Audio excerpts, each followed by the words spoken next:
Nous avons parlé tout à l'heure de l'importance du dialogue et de la concertation entre les acteurs évoluant sur un territoire donné.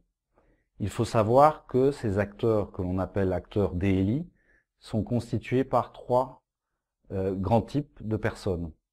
Nous avons d'une part les autorités locales, qui se subdivisent entre les autorités déconcentrées, qui sont en fait des fonctionnaires nommés par l'État, chargés d'accompagner les collectivités et de s'assurer de la légalité des actes qui sont posés par les conseils d'élus, qu'ils soient gouvernorat, préfecture ou sous-préfecture. Notez au passage que le nom de ces autorités déconcentrées de l'État varie d'un pays à l'autre, c'est important. Et toujours dans le premier grand groupe d'acteurs d'élus, nous trouvons les autorités locales élues au suffrage direct ou indirect, qui sont en capacité de prendre des décisions dans la limite de leurs compétences transférées par l'État. Il s'agit des conseils municipaux et de leurs services techniques, mais cela peut être aussi à un niveau supérieur les conseils d'arrondissement ou encore les conseils provinciaux et les conseils régionaux.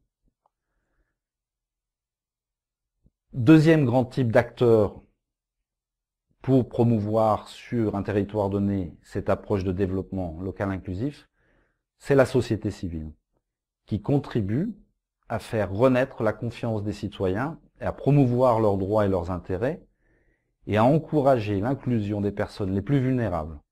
Parmi celles-ci, nous avons les leaders d'opinion, les conseils de quartier, les associations locales, les groupements d'associations, les mouvements et les plateformes, par exemple, d'organisation de personnes handicapées. Et enfin, troisième grand type d'acteurs de type DLI, ce sont les prestataires de services, qu'ils soient du public ou du privé. Ils sont chargés d'assurer la qualité de leurs prestations et leur accès au plus grand nombre.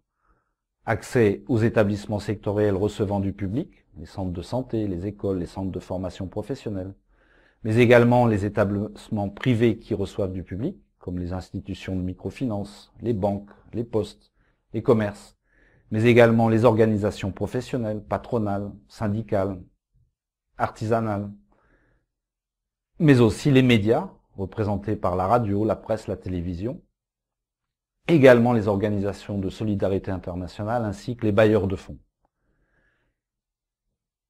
L'interaction entre ces trois grands types d'acteurs évoluant sur un territoire donné est symbolisée par un triangle qu'on appelle tout simplement le triangle DLI, où l'on trouve à chacune des pointes de ce triangle un des grands types d'acteurs. Donc à l'une des pointes, nous retrouvons les autorités locales, une seconde pointe où l'on retrouve les prestataires de services, et enfin la troisième pointe qui représente la société civile. Et ces trois acteurs dialoguent, se concertent et prennent des décisions ensemble.